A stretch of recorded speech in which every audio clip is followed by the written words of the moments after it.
Radio.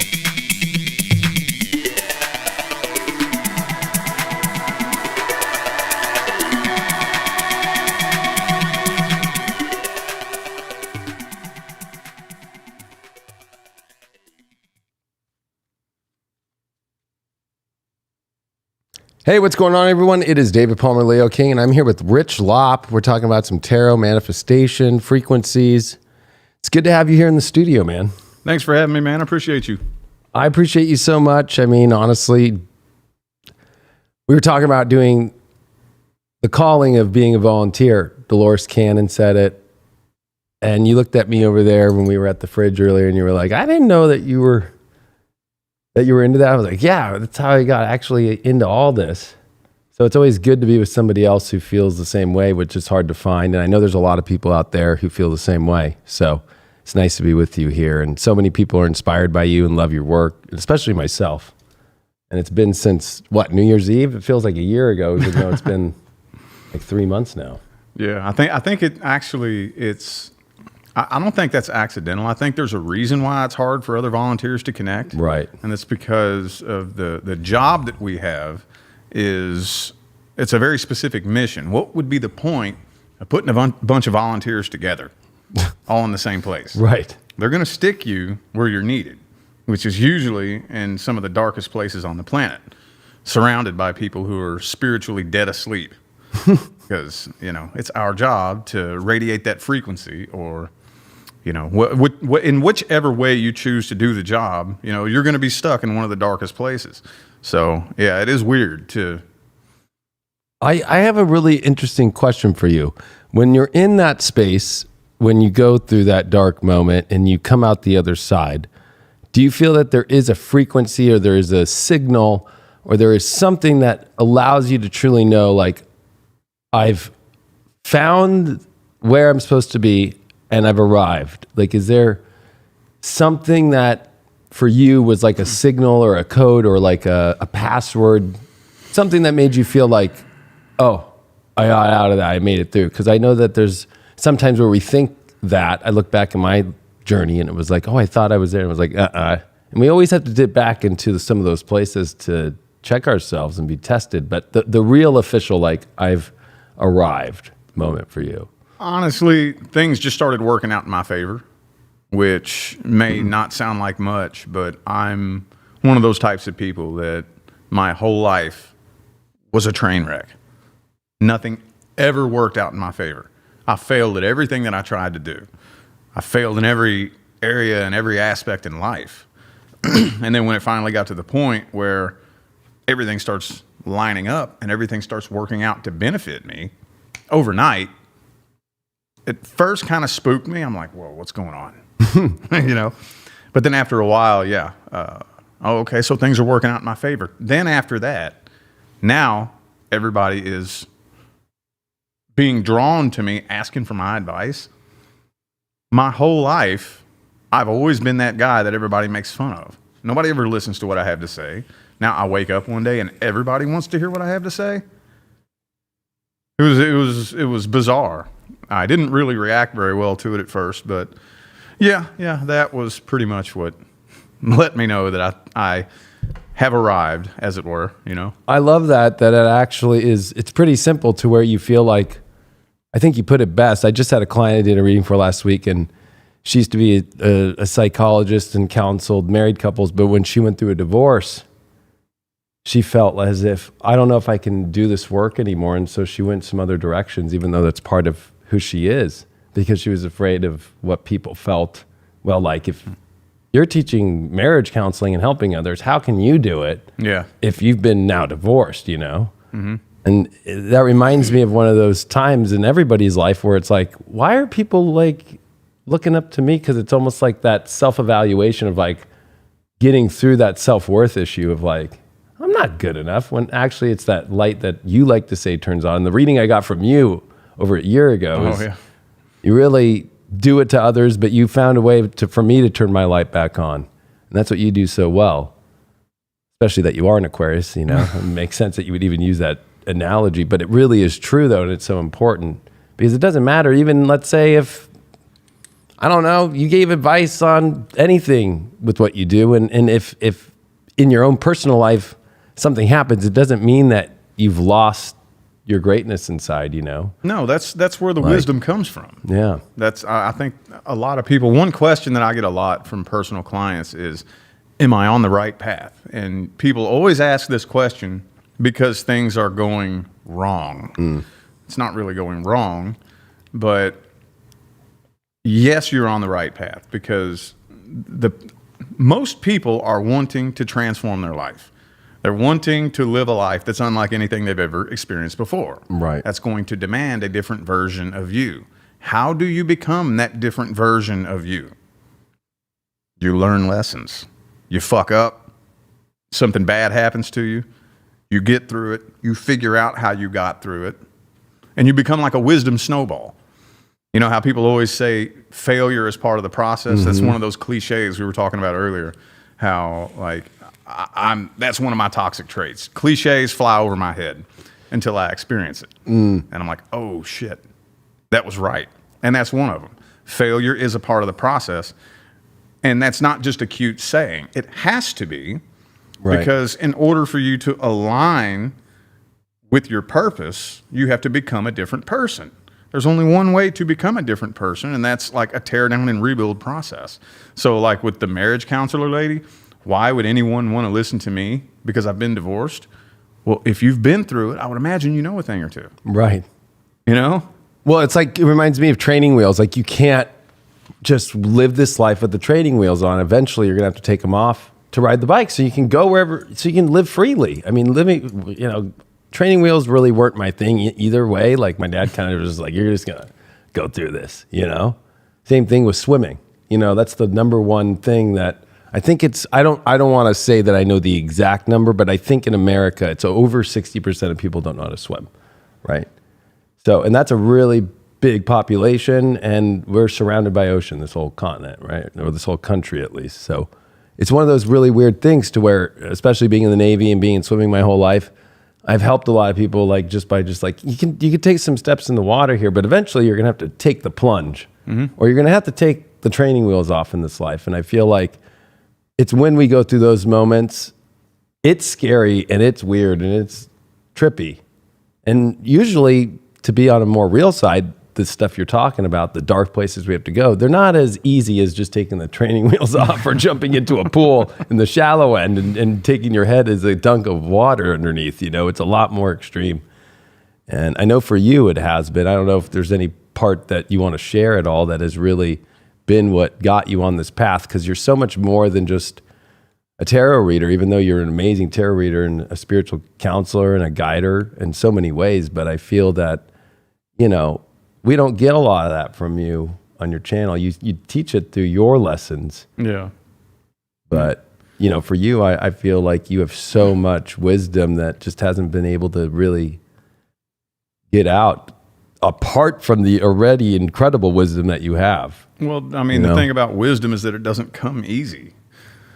The reason I'm as wise as I am is because I was once extremely stubborn, hard-headed, and really stupid and ignorant. And I was extremely rebellious. Dude, it was so bad when I was younger. I don't care what you could tell me to go pick up $100 bill that was laying on the ground, and I could say, no, fuck you.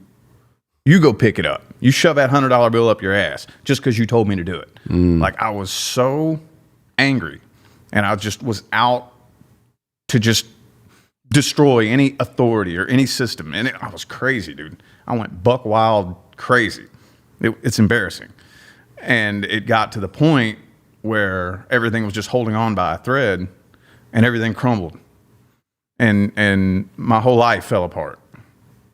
Everything that I thought I knew about who I was in pieces. And I was living under a bridge, you know? And I wish I could say that, yeah, I just woke up one day and had wisdom, but no, it came from me doing stupid shit relentlessly, stubbornly, and not giving up until it was either awaken or fucking die, you know? Yeah. Well, I mean, it brings a new way for you. I mean, as you're a big YouTuber, dealing with trolls under the bridge is pretty much something that you're like, well, actually, I understand what's going on under the bridge, you know? And you know, a lot of people say I've been through homelessness and stuff, but there's a little bit something different when you're actually living under the bridge. Yeah. I can't say that I was living under the bridge when I went through those things, you know? I mean, there were some weird places, but you know, it definitely was not that.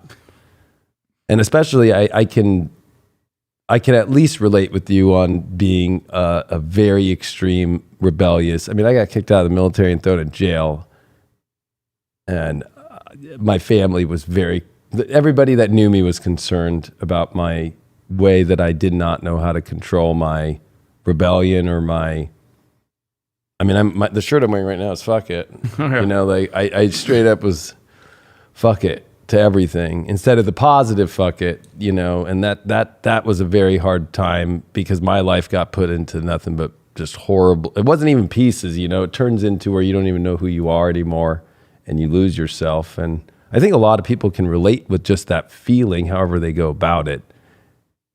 You actually really put yourself together for the first time. I don't even think when we come into this reality, we put ourselves together until we kind of have that breaking of our own matrix we're in many ways to get to where we can really start to see who we are. Yeah, the matrix puts you together. Yeah. You know, you're programmed. And like I said, me personally, I was born to a 16-year-old mother and an alcoholic father.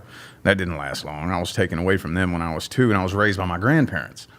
So old school matrix programming, you know, like pounding politics and religion into my head my whole life as a kid growing up.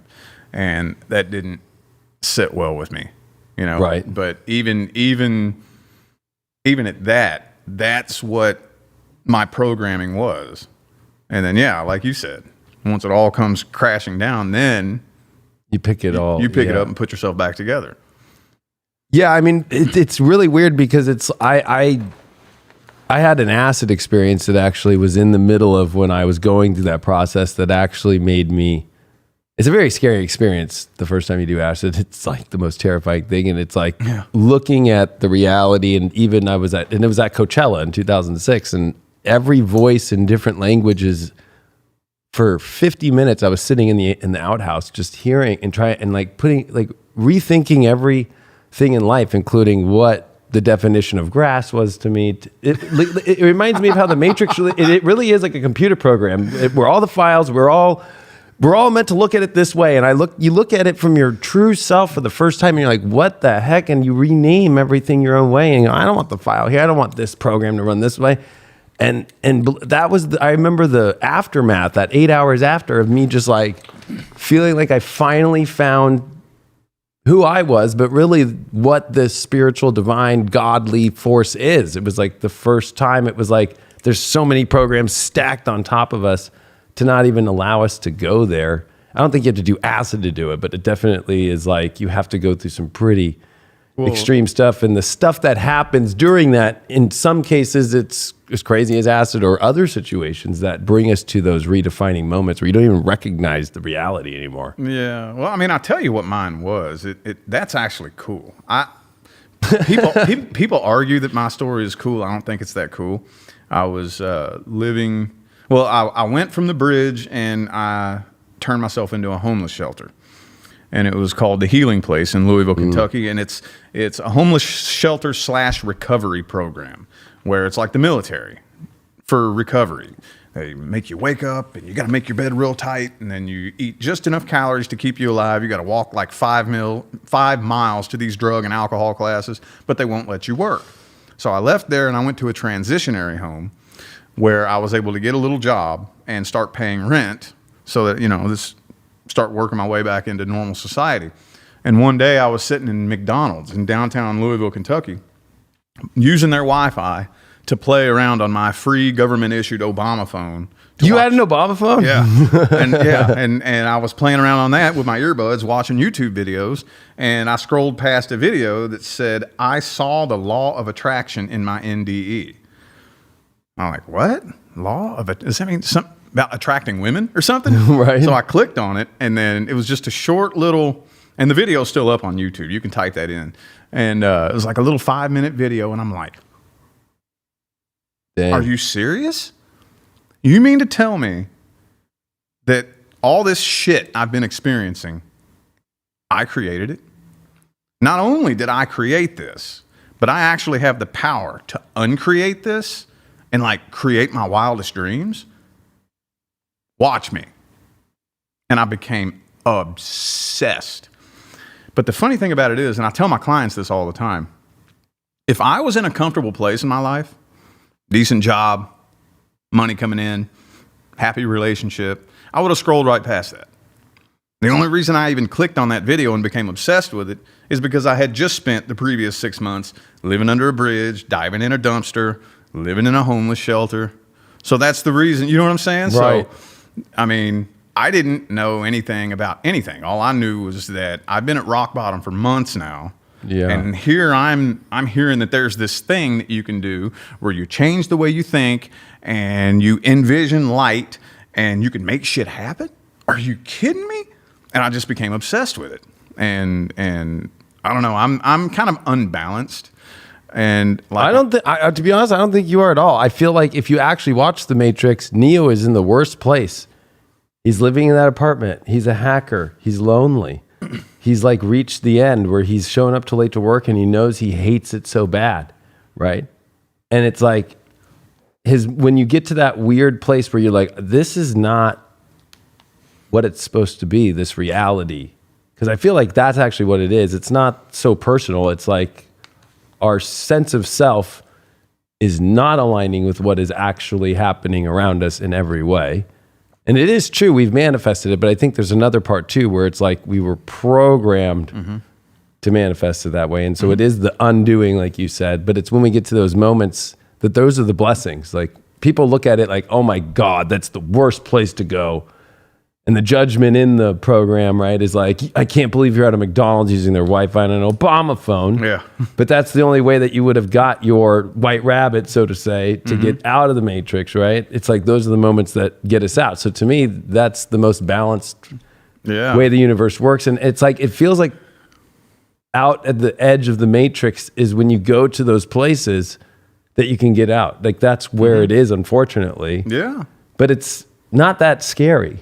No. When you look back at it, but when you're in it, it's the most terrifying experience of your life. Would you agree with that? Or Absolutely. Yeah. I was just saying the other night that the most rewarding part of the whole journey is to look back. And like for me, like I was saying, I'll be 100% honest with you. I wasn't trying to awaken spiritually. All I wanted to do was figure out how to manifest money. Right. That's all I cared about. And then in doing that, I started learning something. Oh, so when I take control of what's going on up here, shit out here changes. So then in learning that made me realize something else. Who has been manipulating me? So that's why whenever I was put in the position to read tarot cards for, an audience on the internet, I was like, you know what I need to do? I need to plant little seeds of manifestation to the masses, because I want to figure out how to say that one thing that makes you realize, oh, well, if I start playing with how to manifest money, that's going to make me understand how the whole system works, how my vibration affects my reality. Once I understand how my vibration affects my reality, then I'll realize who has been manipulating me. So throughout the past 3 years, the role that I have assumed has not been on the front lines, with all the other people out here telling you the truth, getting deplatformed and whatnot. I'm like, okay, well, maybe I can figure out how to say that one thing. And if I figure out how to say that one thing and make the light come on in your head, and you take the wheel and you take control of it, the blindfold will come off and you'll see the truth. I don't need to tell you the truth. All I need to do is teach you how to take control of your own energy, and you'll see it yourself. I mean, that's honestly the highest form of doing it. So when you call yourself unbalanced, I would say it's quite the opposite. Because, I mean, like, I'm an astrologer. I mean, that's very Aquarian. Like, I'm going to figure out how to do this and turn the person on. That's really the best way to do it, because that's how it is anyway. It doesn't matter if you read tarot, you're an astrologer. No matter what, no matter how much truth you can give in anything, is whether or not they can do it within themselves and how well you're able to at least get it to that point for them. But you can't push them to do it, or Yeah. you can't do anything for it. You can't control anybody. You know, like, people have to find it in themselves. But the fact that you even are like finding a way to do it, especially in your tarot, it's phenomenal because, you know, sometimes that tarot can get so in life, right? Can get just like a little bit too much in the weeds about reality too much, or the matrix. It could actually feed the matrix, where you definitely bring a way of looking at it from so many different angles. And especially it's really, I think, helping people reprogram in their relationships and in their life and their relationship with themselves, and especially how they relate with others.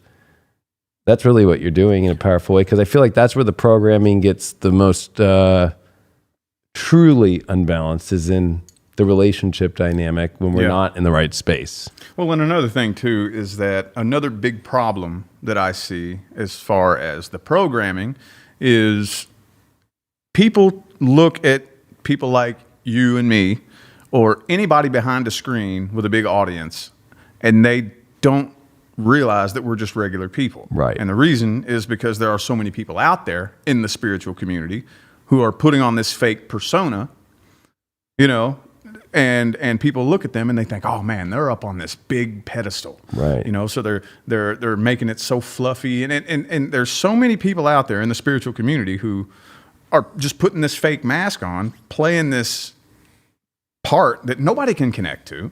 It sounds cool.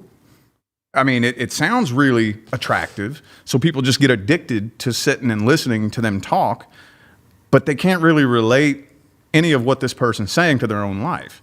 Where I want to break the mold of that illusion, and no, there's nothing special about me. I'm no better than you. I put my pants on one leg at a time. Yeah. I wipe my ass. We're all regular humans. So that is what I want to see a lot more people in the spiritual community doing, is connecting with the audience and letting them realize, oh, well, you're not this superhuman up on this big pedestal. We are all the same. And that's why I do the best that I can to, whenever I'm describing some type of situation and how to get through it, I'm going to connect with you in a way that you relate to. Right. We've all been cheated on. We've all been lied to. We've all done stupid shit. Right. And you know what I'm saying? So. No, I mean, I agree with you. It was weird. Last night I had finished one of my shows, and it randomly had popped up that Demi Lovato, I guess, was doing it was called 4D Podcast, and she had like Jay Shetty on and stuff. And I know that she's been through a lot of shit in her life, like with heroin and all that stuff. But it was very fluff. Like it was, I mean, at least there's a good part of the fluff out there that at least it's giving people the positive. But I think where the problem really is like you said, the real connection, the authenticity. But the main part, which is, can we really, if we're going to all come together and really make a shift on this planet, because if we have to do that within ourselves, then for us to change this world, which isn't a fucking crazy place, that's the most unbalanced place there is right now. Mm-hmm. We all have to start to contribute together in a way, which is a higher form of manifestation than has been attempted, probably in, who knows, right? I don't even think our time can act in our history, you know, are even really what we perspect it all to really be. It's one of those moments to where it's like, this is us to get it right. If we actually look at the past, unfortunately, it looks like we've got it wrong a lot of times, you know? Well, the thing about it is that manifestation, here's another big myth that needs to be busted, is that manifestation isn't something that you start doing. It's something you've been doing your whole life. And the problem is those who control the world know how energy behavior works. They know that we have to manifest this world for them. And they've been programming us to use our energy against ourselves for decades, probably longer than that, centuries. Right. You know, and unwiring that, helping people understand that everything you ever thought you knew about this world and this life has not only been a lie, but you are the one who created every single issue that you've ever experienced. And this is how you did it. But it's so ingrained into our subconscious mind.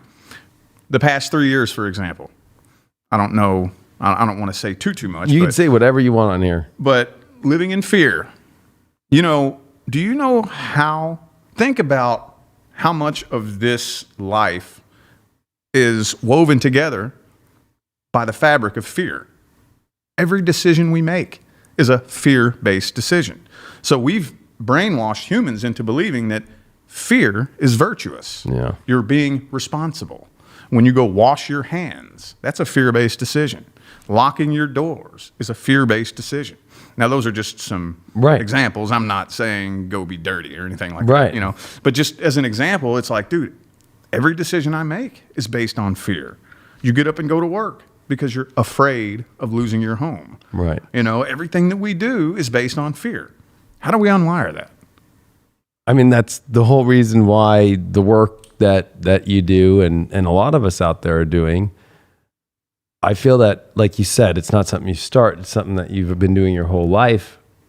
I think that it kind of feels like we finally, at one point in all of our journeys, finally got on the train with it. It was kind of like we were walking next to the train the whole time and then finally got on the train. But I think now all the trains are finally leading to the same station, and we're all at this point going, you know, how are we all bringing our unique skills together to do this? Because that's what it's going to take is all these different unique ways of helping people see in different ways a similar thing. If you think about it, like we're all coming to the same station.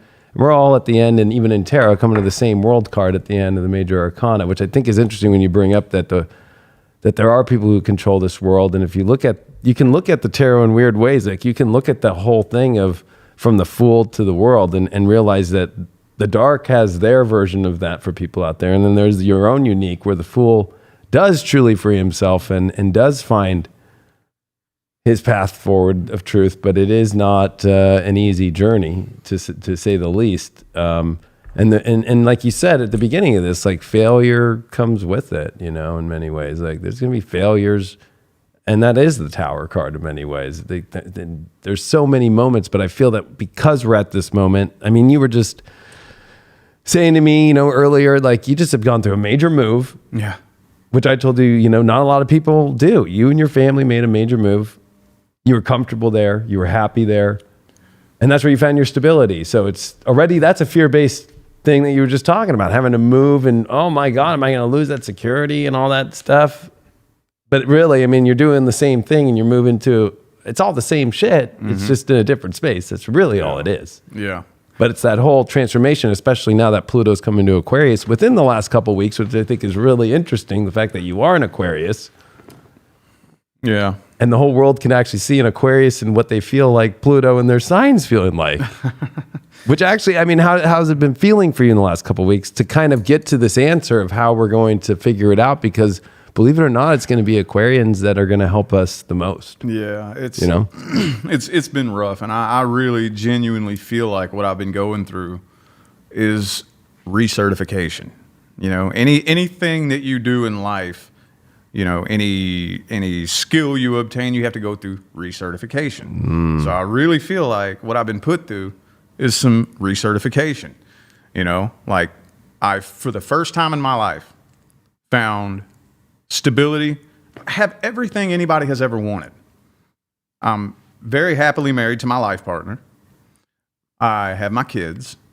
I was living in my dream home, a big, beautiful 2-story, 7-bedroom house in Las Vegas, driving my dream car. And I had that stability and that happiness. And it's like, when the universe tells you, yo, you need to go do this, are you going to listen? You know, and it started for me. It's funny too. I don't mean to veer off track, but I was telling you months and months and months ago. Oh, good God. Probably back in, I want to say maybe September, even maybe before then, I kept getting this funny feeling to reach out to you. And I didn't know why. And it kind of reminded me of how I met my wife. I kept getting this weird calling to go live and chat on Instagram. And I can't stand Instagram. So I'm like, why am I getting this weird urge? And that's how I met her. So I kept feeling this weird... I know that story is wild. Yeah. That story is wild. It was the same thing where I kept getting this funny urge to reach out to you. And it just kept getting louder and louder and louder. And finally, that's when I think I wrote you on Instagram and said, yo. Let's just make the record straight. I bought a reading from you first. Yeah. That was me reaching out like, hey, I want to see what you have to just say. And okay. And I bought a reading. Yeah. And then we just like, I put comment like, thanks, like in the private video and stuff. And I think we followed each other. And then, yeah, it just was like a gradual process of it happening. Yeah. And until New Year's, of course, but yeah. Like, and looking back, like you were just talking about the look back. Now looking back, it's funny how this makes sense now. Yeah. But it was really hard to make that decision because my whole path leading me to the position that I'm in right now, where I am teaching and guiding people, has been a series of making really hard, scary decisions. Yeah. Because I know I have to. But I got used to that. It was nothing. I was constantly in fight or flight mode, you know.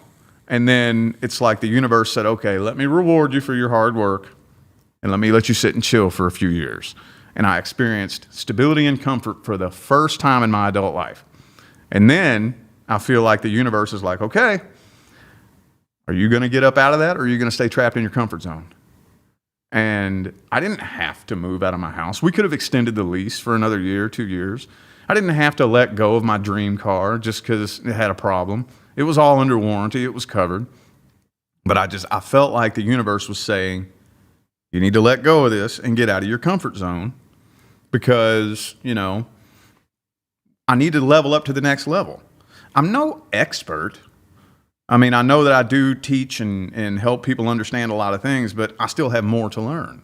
Yeah. If I want to be able to continue teaching people and guiding people, I need to keep learning.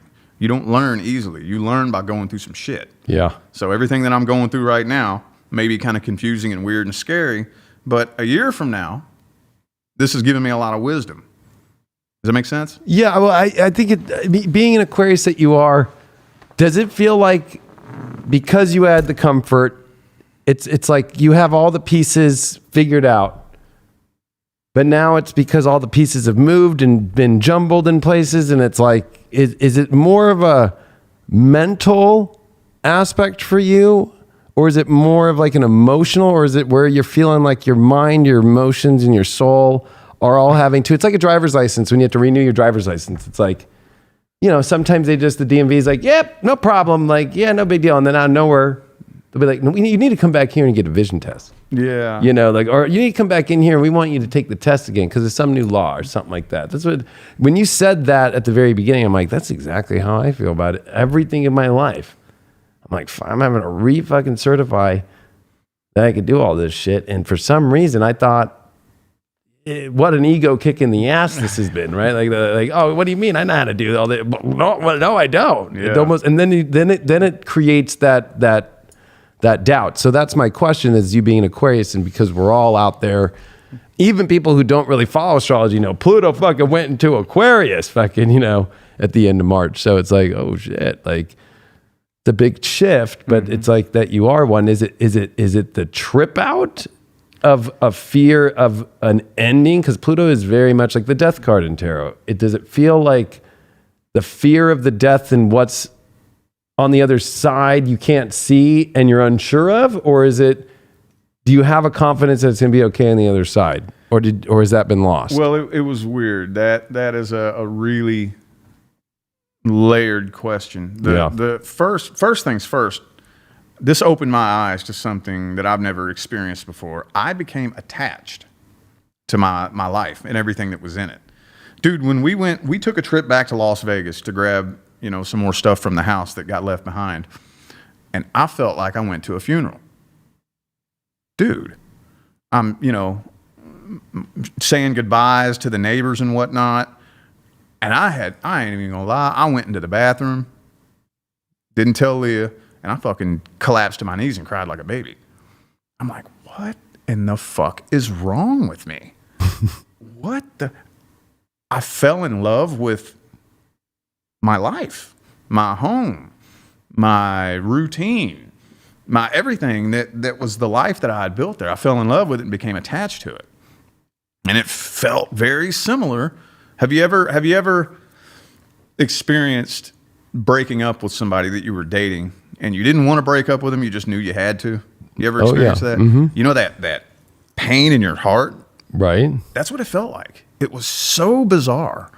And I didn't even know how to deal with it because I didn't realize that's what was happening. And my wife, bless her heart, I wasn't being too kind to her. She kept trying to poke me. What's going on? What's wrong? And I was giving her real short responses and just being a negative asshole the whole day.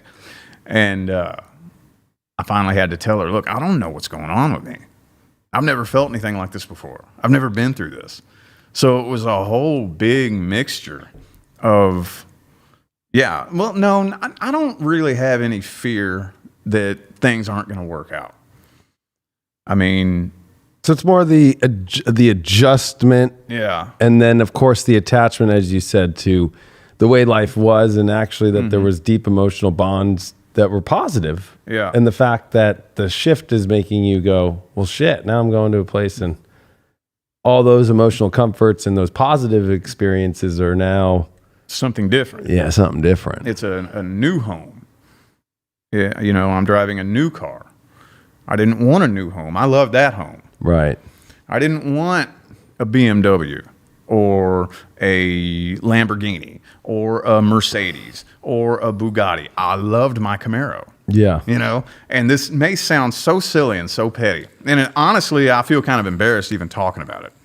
But I'm just being all the way 100% real with you. I fell in love with my whole life and everything that was a part of it. And it has been much more difficult making this transition than I thought it would be. And I just know, though, every single time I go through something, the reason why I'm going through it is because a year from now, or maybe not even that long, there's going to be some shit that I'm going to need to help people understand. So, yeah, this has been my whole career. Go through some shit, get through it, figure out how to explain how I got through it, and then teach people what I learned along the way. So this will definitely be your greatest teaching lesson, probably. Yeah, on your own ascent up. We were talking earlier about Eight of Pentacles. Is like, I asked you, if you had to pick a card, what do you feel like you're in right now? And that card to me also reminds me of how we can be appreciative. All those pentacles up on the wall, just looking, look at what I've done. Look at the house I've got. Look at the car. Look at the family. It's all good.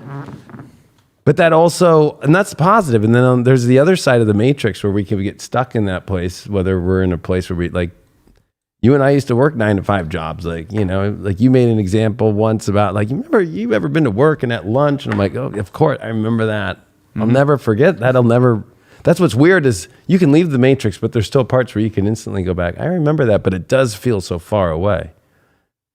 But now that I feel like we're all kind of in that Eight of Pentacles moment where it's like, I know I got all these talents and skills. I know how to do all this, but a lot of people are looking with Pluto. Pluto deals with the outside too, just as much as it is your most deepest inner core. So it's like they look at the outside world, the inflation, the recession, and that's where this manifestation technique that you really are very good at explaining, especially with how our own subconscious mind just wants to track. And if we're in a place of fear, especially of, well, the economy's fucked up and look at the inflation and all, instantly the next new story about it, boom. The next new thing, boom, to validate why I'm going to go through that experience even more. Mm-hmm. And that feels very Eight of Pentacles too, where it's like the real part of it is to keep adding to the wall. We have to keep doing things. You know, we can't just stay in a place. Those 8 didn't show up there without, you know, continuing the process. But it does also feel like a card where it feels very like, this isn't the fun part of the work either, you know? It's not the fun part, which is on the ascent to where it got you to the place in Vegas. Yeah. Which was the glory moment, the feeling of, oh my God, I fucking made it. Mm-hmm. And it happened. And now it's like, oh, I'm up leveling, but I'm up leveling, and that's where I feel like that place now is. I don't know. What card do you feel like we would be at for where you feel that would help you now in your life? Help me now? Yeah. That's a good one. The only thing I can come up with off the top of my head would be just to maintain that Eight of Pentacles energy for an extended period of time. Does that make sense? Yeah.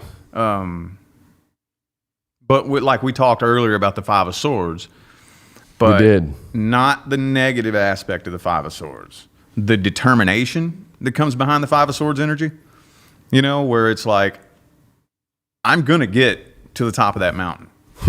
Like that's where you have to be in life. You literally have to be so sick and tired of being where you're at that the pain and the discomfort that comes along with change does not outweigh the pain and the discomfort of staying where you're at. Right. Well, it's weird because when you do look at that Eight of Pentacles, it's so focused on just doing the work. Yeah. That's all he's looking at. And he's looking at a specific point too. We were actually talking about the Seven of Wands earlier too, and how that you know, that attack that can come and having to hold your ground, where I was relating it to those attack of those negative thought patterns and holding on to that positive place. And I feel like that's happening a lot, like our own internal battle with our own subconscious fear-based thoughts right now, and having to champion over them every day. And I'm not going to lie, even for myself, it just felt like it has not been more wins on the battlefield. I know I'm going to win the war, but it feels like it's been not normal as far as what I consider normal is not really having to deal with that much. Yeah. But having it all come back like it was pre-wake up, pre-this, when I was about to dip into that space that is scary, that really does get you to the right place out. So it's kind of a weird recertification of like, oh, we're going to throw you back in the matrix and have to go back through the whole thing again. Yeah. But it's not the same, but it feels the same, if that makes sense. Yeah. And that's what, I don't know if people in the chat relate with it. We've got almost 1,000 people in here, but you know. Yeah. Well, it's, see, everybody likes to talk about manifestation. And here's another thing that I see in the spiritual and the conscious community is that we love to talk about manifestation, and manifestation is good, you know, but very few, I have not heard anybody talking about how to maintain after you manifest, because most people who are studying energy behavior, manifestation, and whatnot, they have a goal in mind, you know, that finish line that they put in their mind. I did. I bought into that too. All I wanted to do was make $100,000 a year. That was my only goal. And then once I crossed through that finish line, okay, now maintaining it and continuing to level up. The higher you climb, the harder it is to keep climbing, because I don't know. I don't mean to veer off track, but no, you're on the right track, because that's what I think we're all going through right now. One of the things that I think that's been one of the biggest mind fucks that I've been under for the past 4 years or so now is that back in the day when I was climbing up from rock bottom, it was easier to motivate myself because I had more shit working against me. So when any motivational speaker, any success guru or fitness personal trainer will tell you, they basically break down the process of energy transmutation. I took my pain and turned it into fuel, and I let it motivate me. And that's what I did. You know what really actually motivated me to get on the manifestation path and stay on it? Being rejected. Yeah. Being rejected. I would just keep getting rejected by every woman that I wanted to be with for some of the most pathetic beta males you have ever. Oh, it's the worst. And finally, I just snapped one time and I said, you're going to fucking regret it. One of these days, you're going to look at me and you're going to feel like the dumbest bitch. And that's what kept me on the path. And then once you get to the top of that mountain, there's nothing working against you.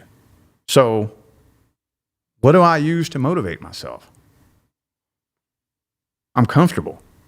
I got to keep climbing, but I don't have to. And that's hard work. So it's really easy to want to say, I'll do that tomorrow. You know, Yeah. it's really easy to want to just kick back and put your feet up, and then the risk that you run is losing it. If you just kick your feet back for too long, eventually it's going to fall apart. So you got to keep working. And this is where it gets kind of convoluted. Okay, so what am I working for? Most people are out there working, getting up and slaving their 9-to-5 job for a reason. Fear of losing something, the goal of wanting to get that raise or to move up in the company or whatever. They have something that's like working against them. Once you make it up there and you don't have any struggles, you don't have any adversity, you know, you got a good income, get that good relationship, then you got to motivate yourself. Right. You know, and it's hard. It's hard to motivate yourself for what? Oh, well, okay. Now my next goal is to become a multimillionaire? Why? For what? That's what I was thinking when I crossed my first finish line. What now? Well, I guess I'll start working towards 7 figures, but why? I mean, for what? I'm already living comfortably. So what? And it took forever for me to figure out how to motivate myself to be, okay, well, I got to find some kind of goal. But now, once you reach a certain income, and it's pretty low. I think they say it's only like 60 grand, somewhere in there. Once all your needs are met, and you ain't worried about the bills and gas, and you got a nice car, and you're not worried about, you're not lacking anything. Anything more than that, it all feels the same.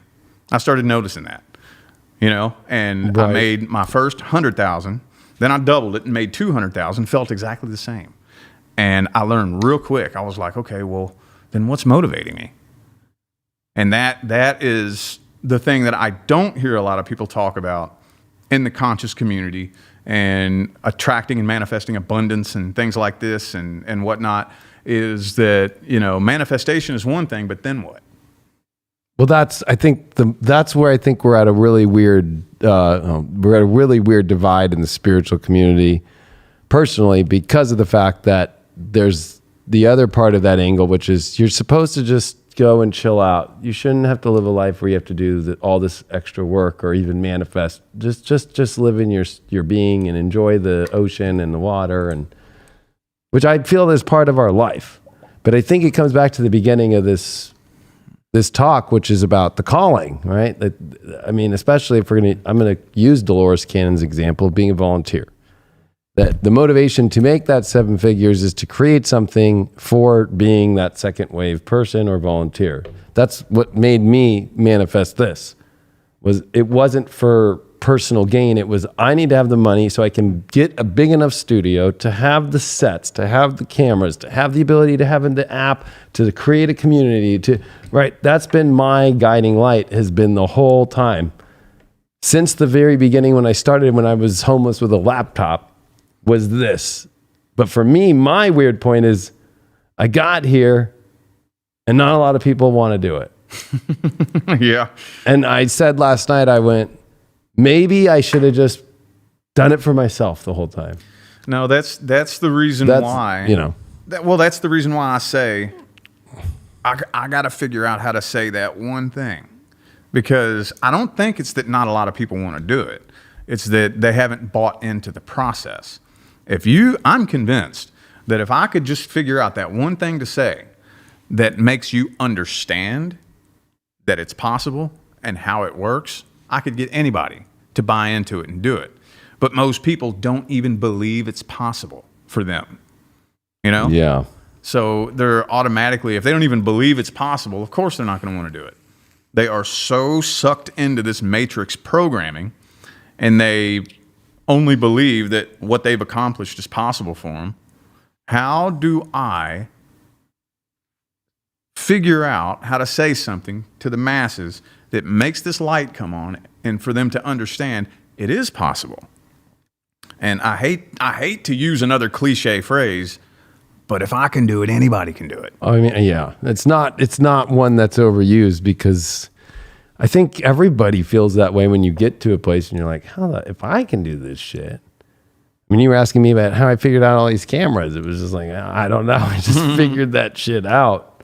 But it's like, that's where, though, the motivation for me has been the volunteer work. Like this is what it's about. And especially I'm a Leo. That's opposite of Aquarius. We don't have a good rap for working with the collective. Right? But that's kind of the old MO, since now Pluto's in Aquarius, and now it's the Aquarians that have to do their work of the collective work, right? Where now the Leos are like, God damn it, is there anybody around? That's the irony of the flip from the 50s, where Pluto and Leo was suburbia and show off your nice 1957 Chevy in the driveway, and what are you wearing and all that kind of shit. Where now, I look at politics, which I know is a trigger subject, but it's like, if you're on the left or the right, they know how to find a coalition together, come together for a cause, especially in this line of work, especially on the right. You go look at whether it's Daily Wire or they're all coming together. Yeah. They're letting go of their egos, of their own mission, as far as like their own name and their own brand and their own money. And they're coming together and forming these huge coalitions right now and tripling the amount of people that they reach, or quadrupling, I don't even know, 10 timesing it. They're all creating better content together. They're all have each other's back when shit goes down. Mm-hmm. And that's what I'm not seeing in the spiritual community right now. Yeah. That's the problem, is everybody's still doing the whole, I need to just, in the matrix, and they think they're out of the matrix, that they're doing the matrix shit right away. I need to just look out for me and my rent and my money, and like, I want to be able to have something nice. And then also the programming of what spirituality is supposed to look like. It's supposed to look like you got your sage out right now, and make sure that you have the crystals laid out perfectly, and it's like it's become a church that people don't realize yet. And that's where I feel for you, when you say it's that light switch that you want to get to turn on within people. For me, it's that light switch of, or for me, I guess I'm a Leo, so I'll say the fire I'm trying to burn into people of like, if fucking Ben Shapiro can fucking do it, if Glenn Beck can do it, if the Young Turks can do it, now I'm getting the left for people on the left. Like if Bernie Sanders can do it, if Donald fucking Trump can do it, or Joe fucking Biden, how in the hell is in this community that's been guided by so many great first wavers like Dolores Cannon, like Greg Braden, like all these amazing people that really put the fucking effort when it was crazy to even do it during that time, right? It was like they had to deal with the craziest part of the matrix. We're at the point to where it's like, let's continue the wave and actually do this wave awesome.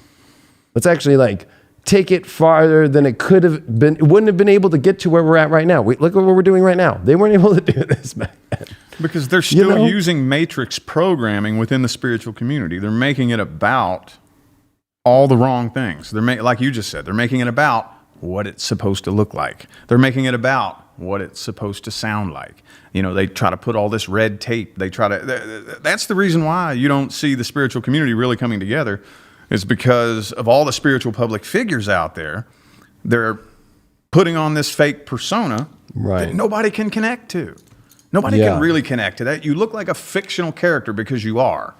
Well, have you noticed they even like bump their lighting, like as if there's some glam girl doing a makeup shoot? Have you noticed that? Yeah. They make it look real, like to make them kind of glow more and make them feel that way. Yeah. And they only show clips of like very soft and subtle voice and da da da da, and then that's the way, and you'll try, da da da. Yeah. But you're right. It's that's been. I'll be honest. It's been frustrating. Today's the 11-year anniversary of me doing a daily video every day. Yeah. Well, and so after I think for me, I hit over the last couple of weeks as I approached that date. I was like, it used to be a very exciting date for me to reach, and this was the first one where it was more of a. I think it's ironic though that you're sitting here on the day, so it's kind of funny how it works out. But it is that weird moment where I was like, did I just waste my time? Like, and that's just being honest. Like, I'm not going to lie. But there's been a lot of appreciation and so much greatness that's come out of it and so many great people. But the fear aspect that you've tapped into so deep, that's in all parts of our lives, every moment to get on your journey or my journey, or even those people that we're talking about that are out there as these figures that are propped up, there's massive risk and big chances. But I think when you come from under the bridge or exiting a military prison, you kind of do have the fear a little bit better under control, because you're like, well, if I went through that, I can go do this. Yeah. But that's what's weird, is the collective just went through a big challenge of the fear for 3 years. Yeah. Right? And I don't really know too many people anymore. I don't know if you've noticed, but in the news or even on social media, not a lot of people buy the thing at all anymore. There's very few now, you know? Yeah. It was like one of those things where everybody bought it and there was a couple of us being like, what the fuck? Yeah. Now you're like, if you see anybody buying into this, you're like, what? Yeah. Excuse me? Like, Yeah. you know, like, so it definitely woke up the masses. It's the big question of if the masses are going to do something now, opposed to just take it again. You know, I don't know. I don't know. I'm feeling like a lot of people are just kind of getting comfortable now, and the people who are in control on the good side are going to have to do something a little bit crazier. I know. You know, and as with the spiritual community, getting them together and breaking bread. Yeah, we have to identify what is the blockage. That's one of the things that I've done on my path is I've been asking myself, okay, what are some of the most common things that people get hung up on the spiritual path? And for example, the buzzwords. People in the spiritual community use buzzwords and they don't explain them. Frequency, right? Vibration, manifestation, but they don't explain it. Synchronicity. Yeah, synchronicities, they don't explain it. Like, what do you mean affirmations? You know? Intention. Like, yeah. Like people say, oh, and you know, I have clients come to me and they'll say things like, well, sometimes I try to say some affirmations just to assist. And it's like, no. Affirmations are meant to reprogram your brain. Like I heard somebody say one time, I tried affirmations one time and that didn't work. And that's like a 400-pound man saying, I did some sit-ups the other day and I'm still fat. Sit-ups don't work. And well, and you can, I got to say, you can actually say that because you did gain weight yeah. and you went and had to go work it all off. Yeah. And just like affirmations, I had to go to the gym every single day, single day for almost 2 years before it became wired into my brain. Same thing with affirmations. You don't say the affirmation to some invisible sky daddy that's going to reach down from the clouds and help you out. You're saying it to your subconscious mind, and you have to say it all day, every day until you start to believe it. Yeah. Once you start to believe it, everything will start aligning, you know? And you know, it's crazy because I'm not going to lie, as an astrologer, I follow the astrology, and I really understand the manifestation aspects and all the terms that you said and the actual ways to describe it to people. And I have in many unique, weird ways, and even using the ancients version of it to help teach too. But I've always been somebody who didn't use them as much. I guess I was using them in my own subconscious way that worked positive, but I hit my own roadblock where I allowed myself to not stay on top of subconscious positive reinforcement that I was doing and intention setting, and allowed my own personal, and that's what I think it's really difficult in spirituality is for somebody, in my own experience, is what I've noticed is letting my own personal frustrations, my own personal situations, my interaction with people and certain things like that become the new negative affirmations that subconsciously I allow to come. So even if somebody has an affirmation that they're consciously doing, they have to pay attention that they're doing subconscious affirmations 24/7. And for me, I've had a huge check.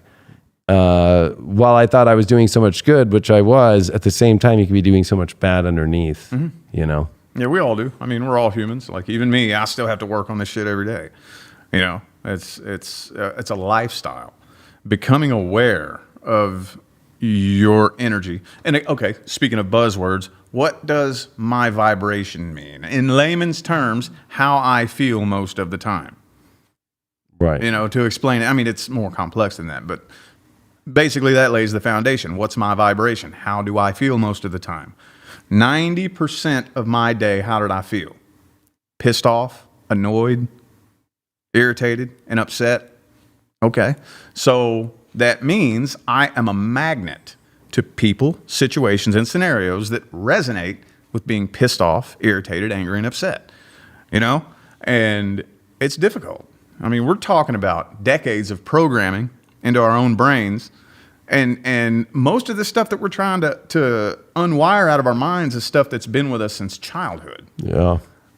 It's difficult. Well, and I was thinking of the spiritual community. You have tracks in the spiritual community that, whether it is tarot, right? It's like everybody, you should be reading cards this way.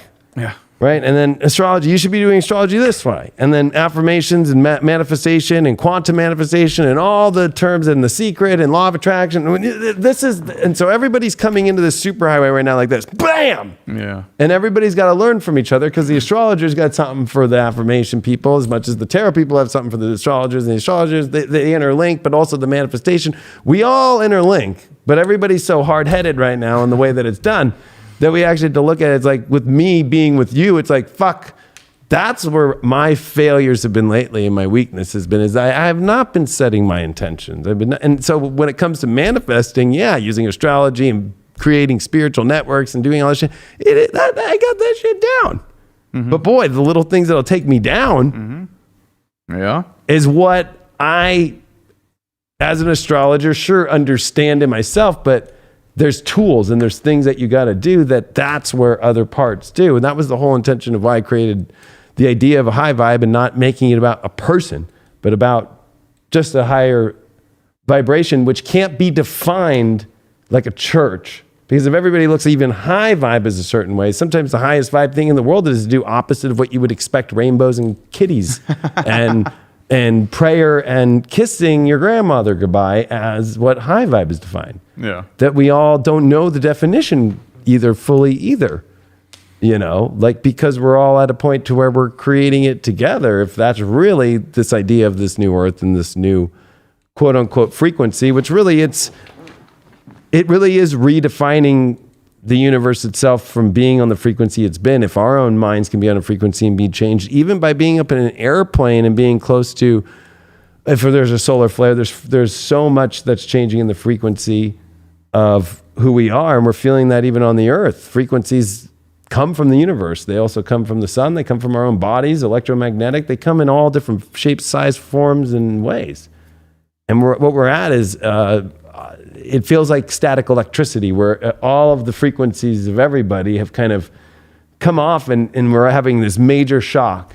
Not just a little carpet fucking little shock. Yeah. You know, it's a major, you know, and like, okay, we all need to pay attention now and find a way to break bread in a way because, and I think it's also about, you can serve yourself first, of course. That's the whole point, to do this work. But we also have to remember we have to serve at the table with each other. And I think that's where I'm seeing a lot of that inversing. It's kind of like, what, you weren't serving yourself the whole time to get where you were at? Or were you just doing it for, you had said earlier, the vendetta against rejection? That was mine too. I was rejected as a nerd and because I have a gap in my teeth and all that shit. And that's what made me go, you motherfuckers are going to watch. That's how I got in reality TV in 2005. I just wanted to say, fuck you. You all pieces of shit. All you bitches out there that rejected me, fuck you. Yeah. Ha! Well, then, how's your fucking piece of shit dude that you chose now? And how's your piece of shit friends that fucking weren't there for you when I fucking was? Yeah. But that doesn't run a good course for this, you know? Well, yeah, this is where I think going inside and getting in touch with your intentions and learning how to transmute energy. One thing that I didn't add in when I was talking about that a minute ago is once I made it to the top of the mountain, I looked back at those women that rejected me and I went, holy shit, you helped me. Thank you. I'm not even mad anymore. I'm not even true. upset. I don't even have the desire to try to make you feel stupid anymore, because if you hadn't rejected me, there's no way I would have had the drive and the determination and the motivation to get on the path and stay on it if it wasn't for me being so obsessed with trying to make you feel stupid. So thank you. You know, Yeah. it's kind of weird. You know, you have to, You have to surrender to it. yeah, energy transmutation. And I think that now that was unconscious. I wasn't doing that consciously. But once you learn how energy behaves and how to utilize it and channel it, that's when you can take that same mechanism and use it with intention. Yeah. That's what I was talking about earlier, about when you get to the top of the mountain and you have to keep motivating yourself. Well, I have to find, like I said, sometimes there's been times where I'm so lazy and so unmotivated that I'll go through my comments and look for a hater. Right. Because- you told me that today. Yeah. And I would look for a hater and I'd be like, oh, okay. My success pisses you off, don't it? Oh, I make you mad, don't I? All right, I'm going to get up and I'm going to do 10 times the work that, you know, I was going to do to begin with. Right. And triple my paycheck. That's how we got to that Five of Swords thing, where it can be used for a positive thing, but also at the same time, you know. Yeah. Yeah. And then once, well, like I always say, the end goal is gratitude. Yeah. I use this, like I explain this process and integrate it into the healing path as well. Like you get broke up with, you know, somebody cheats on you and leaves you for the neighbor or something like that. So how do I heal from that? Okay, well, you can use the energy transmutation process to heal too. You know, there's unlimited different ways that you can do it. But like usually I'll tell my clients that you can use a 3-step process. Step number 1, I need to figure out what I learned about myself as a result of you coming into my life. Step number 2, once I figure out what I learned, I need to take what I learned and actually apply it to my life. And I need to do this with such dedication and consistency that it starts to produce positive results in my life. Yeah. And then once that happens, I take the positive results, I tie them to the experience, then I redefine the meaning of the experience and express gratitude. I see why that was meant to happen that way. Yeah. That was meant to happen so that this could happen. That's the only real way. It is that way of, like you said, energy transmutation. Yeah. I've actually never used that word, or phrase. I like it. Yeah. Because I do feel in astrology, it's the same thing. If you think of, I'm sure you've heard of Saturn return, right? Yeah. That it's a rite of passage that we have in our lives. We're at 28 and a half years old. We realize I got to grow the fuck up. That's when it happened for me too. Right. And it does come back around again at 58 into 59 again. Oh shit. And that's when we step into whether we're going to really be an elder or not. You know, it's another rite of passage. But it reminds me of energy transmutation. We go through transits in astrology where there's cycles where it's like, I have to have gratitude for the fact that I got to live as my crazy 20-year-old self. And I went through these things and I did all that. But, you know, that was at the time in my life at 27, 28 when I'm like, you know what? I'm not going to be doing drugs anymore. I'm not going to be hanging around these people anymore. I want to do this. I want to do that. I want to do that. And so those are things to where it's the gratitude even for those crazy things that you have to transmute that energy into the positive of where you're going to move through. And that can sometimes take time. I feel like it's one of those things to where, gosh, it's normal to get frustrated or pissed or angry. And then subconsciously or unconsciously, even as you put it, right? Like I wasn't doing it really consciously at all about feeling rejected. It was the aftermath of me realizing, oh shit, like I was rejected so much that I subconsciously just was like, I'm going to go be famous on TV, you know, like, and that was through MySpace. But that was an energy transmutation of being able to take that experience too, which was, I didn't want to be known as the guy who's been on 2 dating shows on MTV and on a fucking fashion, you know, Ashton Kutcher, Tyra Banks reality show on ABC. As the made fun of astrologer. Like, it was like, that's not how I want to be known. So it was like taking that though and transmuting it into this over a long period of time. So you can take similar things and transmute it into the correct alignment of your unique signature of a vibration that you have, your own station that you broadcast out to the universe, and how to broadcast that out in alignment with the universe's broadcast too. That's, as astrologers, what we focus on is like, if we're broadcasting, the universe is broadcasting too. And we have a direct line of sight, like in satellites or in old ways of like satellites and pointing them. That's how it used to have to be. You used to have to point the satellite, another satellite, and beam it up to the other place to get television around back in the day, or radio even.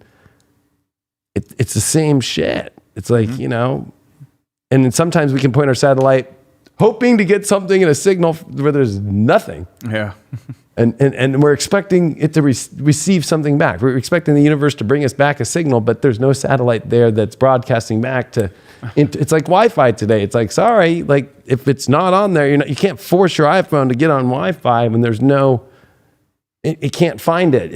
And that's the worst place. Is I feel when we're in that searching place, instead of stopping the search for a second and going, where am I trying to go? That's not really where it's being pulled, that I think that's the hardest part, is that we're always being pulled somewhere. And I think that's where the free will stuff can go in the wrong direction of, oh man, shit, I'm going to go this way. The universe is telling me to go that way, but I'm fucking going this way. That's when it's funny. It's not that shit happens. The shit happens because we manifested, but the shit happens because there's nothing there. Yeah. That's always, I think, where we feel the stupidest too. It's like, that's the humbling. It's like, there's nothing there. It manifests in forms of things that are nothing. Yeah.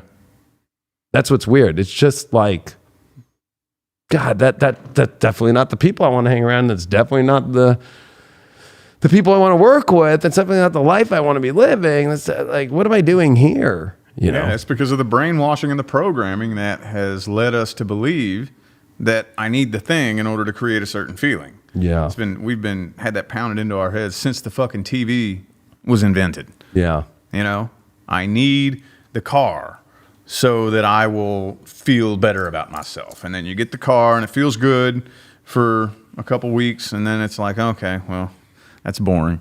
Or I need, something outside of us. And it reminds me too, I was listening to Billy Carson, and he was talking about how they implanted a worship gene in us. And I'm still not really all that familiar with the concept, but from the way he puts it, they put a worship gene in us that somehow directs our attention to the outside world and makes us want to worship everything outside of us. And it can be turned off. Have you heard this? Is this? It's the forbidden knowledge, bro. Yeah. Yeah. Billy's the man. I at Disclosure Fest last year, I did my talk, and he was right after me. Oh, okay. And he's really good friends with Jimmy Church, who I'm friends with. I got to get you on Jimmy's show, actually. And actually, there's a huge event that's happening in Vegas, believe it or not, in November with Billy and but it's done through Disclosure Fest and Jimmy Church. It's gonna be. Wow. All that stuff. But to get rid of that worship aspect really does start with letting go of and I think that's what you as a tarot reader, me as an astrologer, anybody out there who's really jumped ships from the traditional belief structure, religious systems, because there's something built into that system that comes through having to have your own, secession from the traditional religious aspects. That's been the part of the programming, right? The idea of being baptized, the idea of, even during the times of the pharaohs, right? It's like looking up at the pharaohs as the almighty, force that's connected to Ra, that's connected, right? Like it's the idea too of how Pope today, right? It's like God has chosen the next Pope. It's like, no, a bunch of guys have gotten into a room and made a bunch of deals, and you're going to get this, and you can go to you want to be a bishop in this place, you want to do this, like sure, I can understand that maybe God made those convos happen. But I think what it is you have to exit completely the belief system and on your own, have your own ethical look at it, and then also see, where am I worshiping the things in my life? Because really, worship comes into a place of deeply repressed emotional energies of situations that we don't even realize. Repression can be from positive experience too, right? Like, well, I grew up and my mom took me here, my grandma took me to church here, right? Like, these things can, and until you pull them up and be willing to look and be like, you know, being an astrologer is a hard one because, and I know tarot is too. You were saying it's like if you go to somebody's house and do tarot, some people think it's like pulling out a Ouija board. You know? Yeah. And it's like, you know, those experiences are where we can, it's not about worshiping anything, right? Like, the idea of worshiping even yourself is the worst worship, because then it's starting to create the construct in the matrix that you're worth worshiping, right? And that's the problem, is that it spreads like a virus where people like, you know, and then when you get communal with that worship, or the idea that people keep pushing around for a long time, like, I am God, you know, like, to me, I'm just like, sure about that one? Like, you know, like we don't know that even that term God, like that, it's just an association, a program. Yeah. Right. The name and the way to get to that program, you don't have to go through many folders. That's like the program that you push start, or it's on your fucking bottom bar of your fucking MacBook, or it's the first app on your phone. Yeah. But it's one of those things to where it's like, to deprogram, you find God in your own unique way, and it's not a worship, because a worship aspect is creating this kind of, like, again, the spiritual community, you see it, like, it's through the idols that are created. Yeah. It's through the ways in which that people show themselves. They give gifts in a way where they feel like, if I don't give to you, then I'm not worthy of my own soul. Yeah, well, I mean, it all boils down to self-trust. That's the problem. Nobody trusts themselves. We're so brainwashed into believing that somebody else has the answer. You know, one of the funniest things I think about humans is we have 8 billion people walking around the planet, and they're all thinking the same thought. Everybody has it figured out but me. Right. And it's like, no. They feel the same way you do. Yeah. Everybody has that thought. Everybody has it figured out but me. And the few of us who have that light bulb come on in our head, and we say, wait a minute, nobody has it figured out. The next person, this spiritual public figure or this celebrity or whoever it is, they're just as fucked up as me. The only problem is they make it look better than me. You know?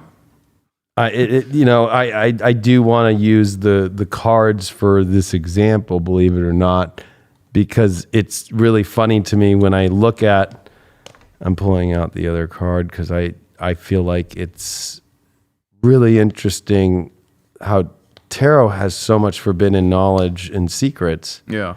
That, you know, many people just look at the card and they read the book. And it's just like, you can read the book, that's great. But I feel like if you look deeper into the cards, you always will find, and of course it's just the one card that's not wanting to pop up. Oh, here it is. It's the Hierophant and the Devil. And I'm going to show this because it's so interesting to me. It's like the Hierophant has 2 people worshiping it. The devil then chains them as their servants now.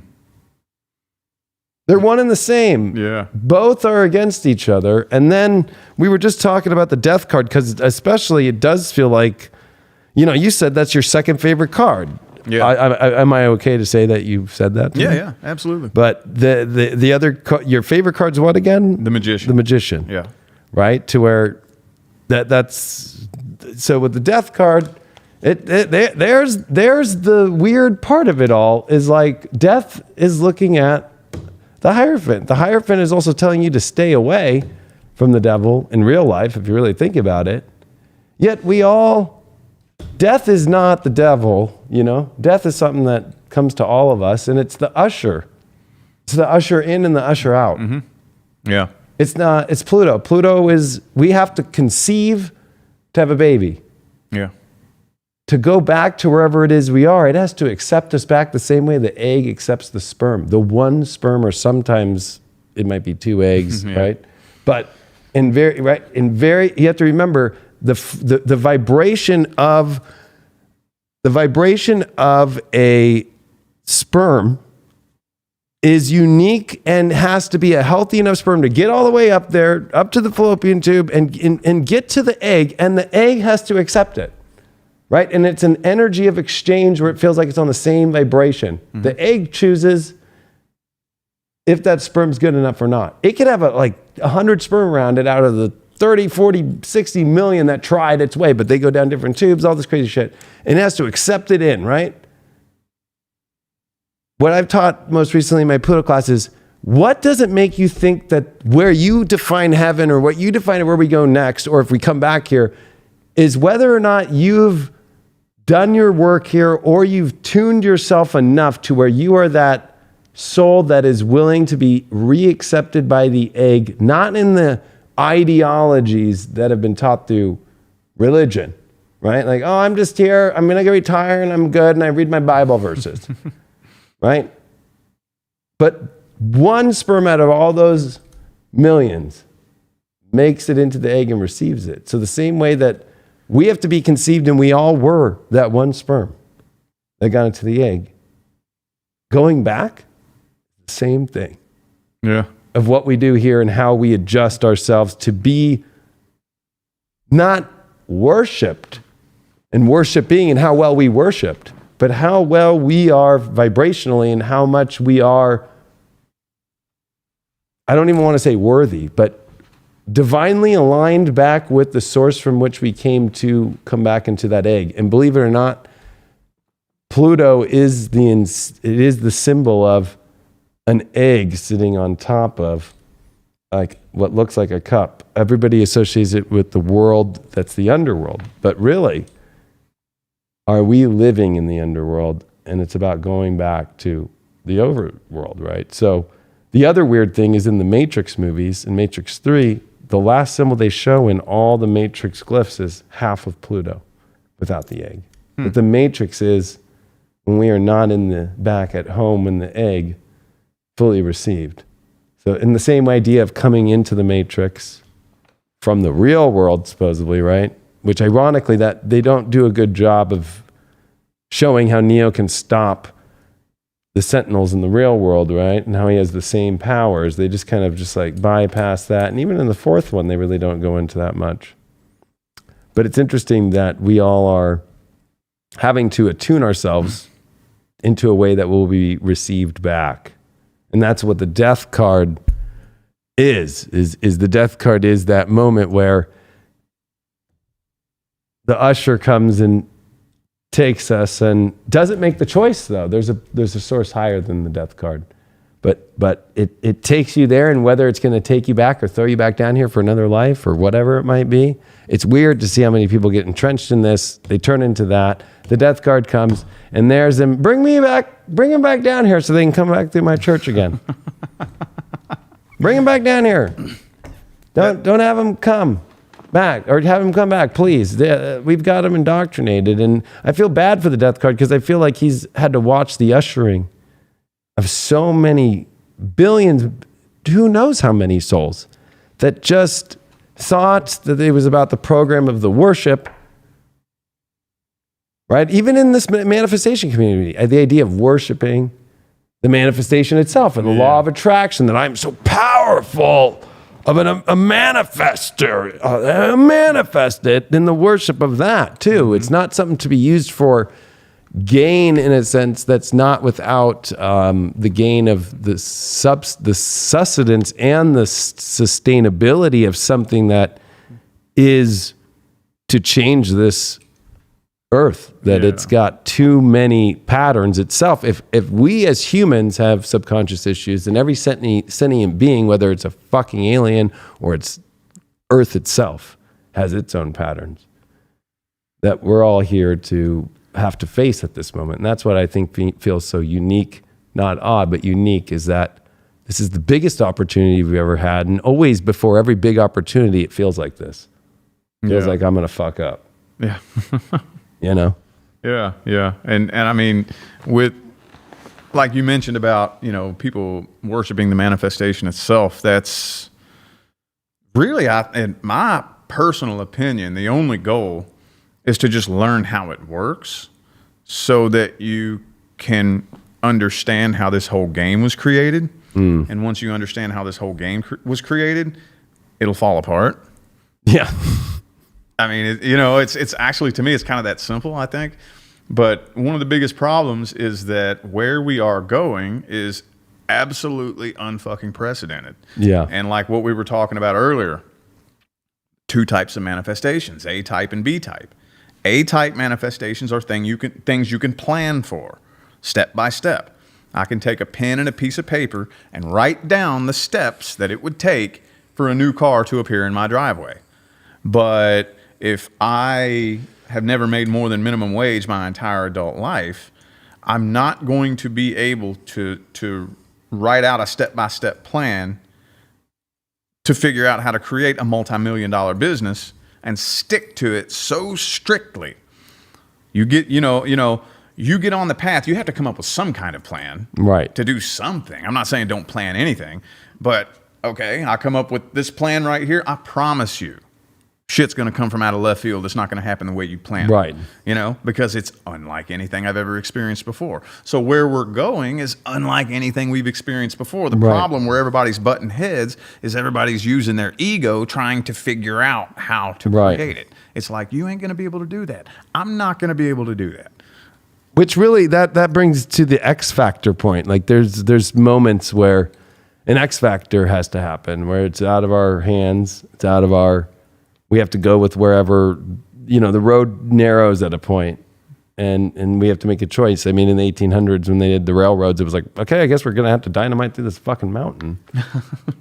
Now, and I think in spirituality, it's like, oh, let's always find the flow. And it's like, yeah, there's a flow, but sometimes there is a moment where that dynamiting the mountain might actually be us dynamiting our subconscious loops that we're too afraid to go and build the railroad. But, you know, we can't be afraid to blow up a mountain and make it because it didn't ruin anything. If anything, it connected things more. There's some weird parts to all this. And I think that you and I are going to be having tons of conversations about this shit because we're at some really X factor times.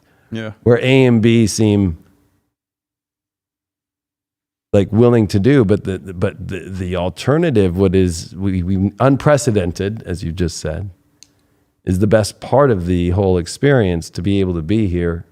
Like that's why I think most of us who are awake to volunteered. Like I'm gonna come here for this shit, even though I remember being like, fuck. Do you? Yeah. Really? Yeah, when I went through, I don't know, 20 plus hours of past life regressions over the last 10 years. Oh, shit. And eventually, after I went through all my past lives, it ended up going into how I got here in the future, like, but not in this timeline. So it's not even the same. I can't describe it as the future, just where we are, where we really are, and being like, you gotta be fuck.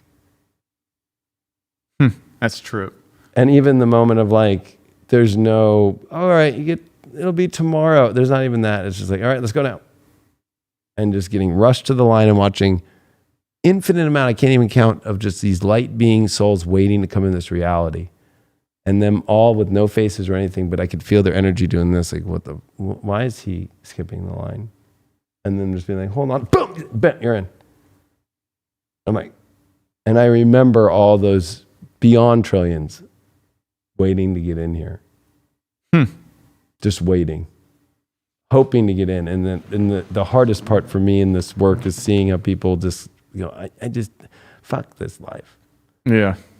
Even though I've been there too, and I feel that way just as recent as the last 24 hours. But I still have to remember that, like, damn, we're lucky that we're here for this. Everybody wants to be part of this. Everybody wants this experience, but it's not. It's, we're definitely at a peak point. Population rates are coming down. That happened last time Pluto came into Aquarius too, during the Revolutionary War. And participation rates, there was about 300,000 people who were part of the Continental Army.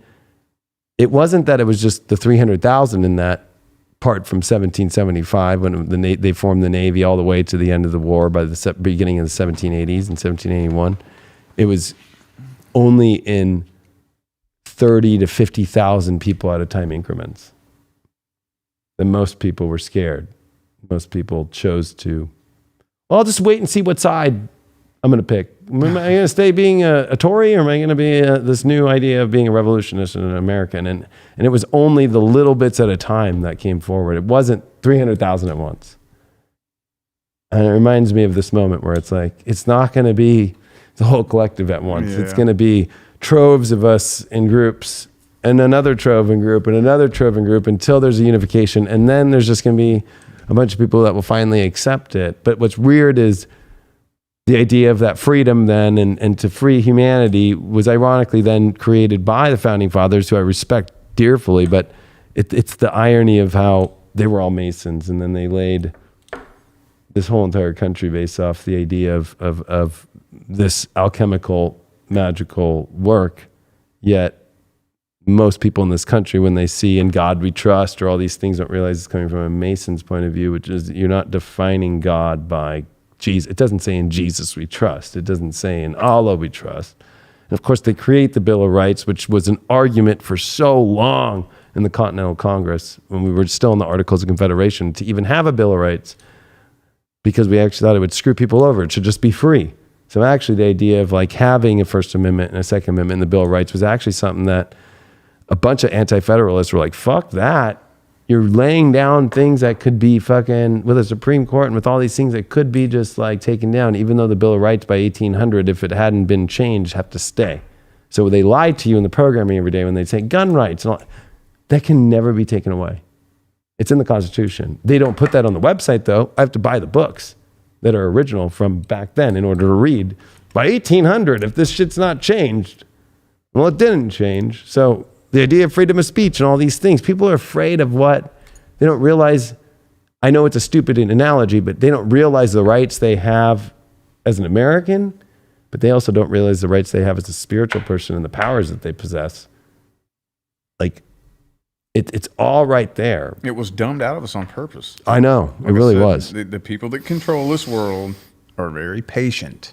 Yes. They don't mind waiting 50 years to brainwash us. They've been making us dumber and dumber and dumber. Why do you think they don't teach cursive anymore? I know. So nobody can read the Constitution. I know. And it's sad. That's the reason why, like you were saying a minute ago, that it's not going to be the full collective. Well, it could. It could be the full collective if the people in the spiritual community actually gave a genuine fuck and wanted to help people understand, which most of them don't. They just, want to make a name for themselves and be famous and make money. They don't give two fucks whether or not somebody actually understands how to manifest. They don't care whether or not somebody actually taps into their own power and takes control of their life. I do. I don't like this fucking game. I don't like the 3D human game. I can't stand it. I want to fucking bulldoze it to the ground. I know that I can't, though. But I know that if we could all come together and have one common goal, and that is to help the population awaken, then we could. Yeah.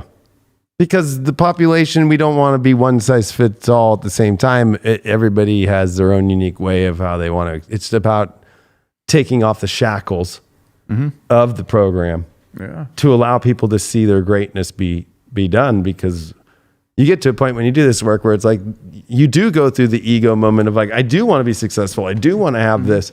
And then you get to the point where it does leave you with nothing. And then you're like, I just want to fucking, let's get together and do this shit. Yeah. And that's where it's difficult, but it's weird because you bring up cursive. I learned this when I was on Soul Garden back in the day. Somebody's signature. So I always look when somebody, although most people don't sign anymore, if you notice that, right? It's all digital now, or even when you do a check now, they're just like, yeah, you're good. You can just punch in your tip, right? Yeah. Your signature is the vibration of your soul, like how it looks. So if you notice on the Declaration of Independence, you see how prominent the names are signed, and they're bigger than the lettering of the paragraphs. Of course, the beginning entry of the title is "We the People," right? But it's the signatures that are the biggest part, and they're so defining of the soul and the person. When somebody just squiggles a line, that's how they are in their life. They don't give a fuck. They don't even know the power they have. I forgot her name. I wish I remembered her name. She was on Soul Garden with us, and she taught me that back in like 2008, and I was blown away. And she goes, just watch. Blows me away.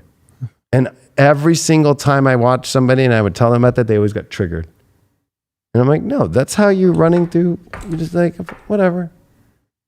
Even my grandparents knew the signature was a big deal. It's on your fucking driver's license, for God's sake. Nowadays, it's the only way to relate to younger kids. But your signature defines where you're at in your life and how well you know yourself and how well you know who you are, too. Damn, that's going to make me self-conscious now. I know. I'm going to be thinking about that every time I sign a paper now. Well, I mean, if you think of the contracts that we have with the divine, it's the same way as if we sign a contract for an auto loan or lease or whatever. It's like the intention that you are putting in while you sign that is what will come out of that lease or that car or whatever. You know, some deep shit. Yeah, that's going to keep me awake tonight. So, well, it was fun, dude. Yeah, man. That was a great time. We had tons of people in here, and we truly appreciate it. How many were in there? I mean, it's gone up and down. We got up to about 700 people. Okay. And then on High Vibe, there's hundreds of people too. So, Sweet. Yeah. So, yeah, it's been awesome, dude. Hell yeah. Looking forward to plenty more. I could sit and talk. Oh, for yeah. hours. We'll definitely be talking more, and appreciate you, bro. And just know you're not alone with the feelings. I know everybody else out there, including myself, are in the same place, but that's why we're all here for each other, to help each other through all this and give each other insights that are different and unique to help us reflect in a better way. Because that's the best way. It's the best way we can get through shit. I don't think there is a better way than through others that we can get a better perspective. Because when we get it just in ourselves, that can be a trap. Yeah. Woo! We are our own best self and the greatest and the worst enemy of our own self too. Mm-hmm. It's never what you think's outside that's your worst enemy. It's in your own self too. So anyway, it was great to have you, and it was crazy because as I was sitting here last night doing my show on, and people think spiritual dance music was just a spiritual dance music. No, it was an hour and a half of me talking about this journey for 11 years, and I think it's crazy for me to set that huge commitment that I swore to the divine, to spirit, that I would every day be here and do the work every day. And I've done it for 11 years every day. And, and I had lost a lot of confidence in if it was worth it. And then of course today happened. So sweet. Good. That's my job. That's my goal. It is. And I think you helped a lot of people out there who might be Aquarians themselves of realizing the shit that they're going through. And then also for all of us to help better understand how we're going through and how it is going to be. Because Aquarius does deal with the mind, it is a fixed energy. And boy, our fixed way of our minds being, woo! Yeah. You know, and at the same time too, it also is about the transformation of how we can use our minds to better ourselves and our souls and all that. It's part of the system. It's not, you can't just say there is no mind, you know? Yeah. The mind, as in human astrology, as Ross said, is what's helping us understand the ride that we're on, right? Instead of it being the ride itself. Yeah. You know? Yeah. Yep. That's the goal, is to help awaken people to understand that. Yeah. So we're going to be making some cool stuff. Especially, we were just playing around today all day with like different camera shots to be able to do tarot in a cool way. And then this show just kind of came about, and we're happy that you all watched. Make sure you follow Rich Lopp. He's just at Rich Lopp here on YouTube. It's in the description. Of course, he's everywhere on Facebook and Instagram and so forth. Rich Lopp. Yes, sir. Thank you. You the man, bro. Thank you, sir. We'll see everyone later. Take care. All right.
Redefining.